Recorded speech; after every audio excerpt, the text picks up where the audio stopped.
कौन सी स्त्री के भाग्य में पुत्र नहीं होता, इसका चौथा भाग देखते हैं।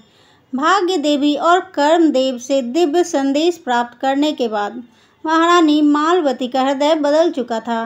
उन्होंने समझ लिया था कि पुत्र सुख केवल भाग्य से मिलता है और इसे बदलना सरल नहीं, परंतु मातृत्व का अर्थ केवल अपनी कोख का बालक ही नहीं होता, बल्कि हर उस बालक में मातृत्व जिया जा सकता है जिसे स्नेह, संरक्षण और मार्गदर्शन की आवश्यकता हो।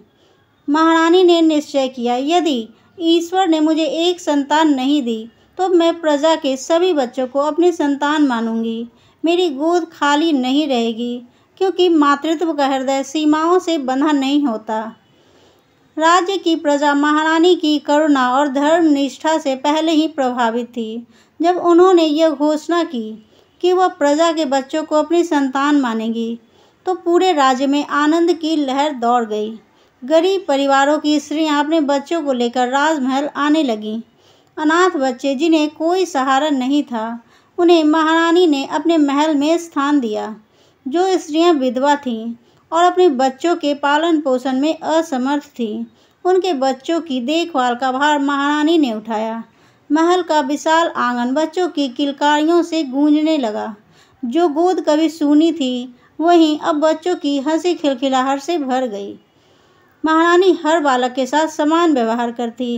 किसी बालक को वे भोजन कराती तो दूसरों के लिए स्वयं खेल खिलौने बनवाती। जब कोई बालक बीमार होता तो वे रात भर जागकर उसके पास बैठती। वे उन्हें लोरी सुनाती, कहानियाँ सुनाती और धर्म के पाठ पढ़ाती। राजमहल के सैनिक और दासियाँ आश्चर्यचकित होकर कहती, हमारी रानी साक्षात जगदम्बा है, जिनके भाग्य में पुत्र नहीं था। उन्होंने हजारों बच्चों की माता बनकर संसार को मातृत्व का सच्चा स्वरूप दिखाया है। महारानी ने राजा से कहा, प्रभु, यदि आप अनुमति दें तो मैं राज्य में एक ऐसा आश्रम बनवाना चाहती हूँ जहाँ अनाथ और निर्धन बच्चों को शिक्षा, भोजन और आश्रय मिल सके। राजा ने तुरंत सहमति दी। राजधानी से थोड़ी दूरी पर नदी किनारे एक विशाल आश्रम का निर्माण हुआ। उसे नाम दिया गया बाल धाम। यहाँ बच्चों के लिए कक्षाएं बनाई गई। विद्वान आचार्य उनकी शिक्षा देते हैं, चिकित्सक उनकी देखभाल करते हैं। प्रतिदिन महल से भोजन और वस्त्र भेजे जाते हैं। महारानी स्वयं प्रतिदिन आश्रम जाती और बच्चों के साथ समय बिताती। धीरे धीरे पूरे राज्य में यह संदेश फैल गया कि महारानी हर बच्चों को अपनी संतान मानती है।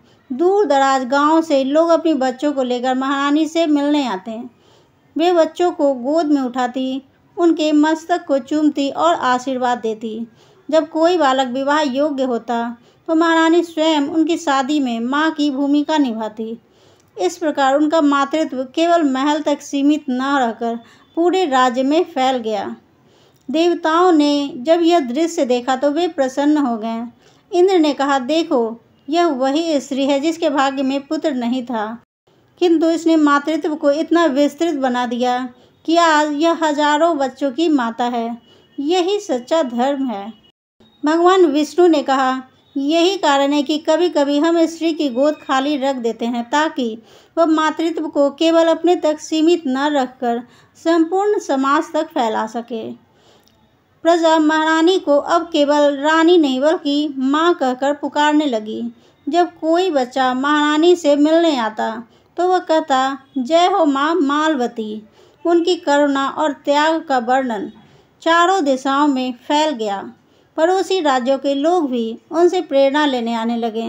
महारानी मालवती ने अपने जीवन से यह सिद्ध कर दिया कि मातृत्व केवल गर्भ से नहीं बल्कि हृदय से होता है।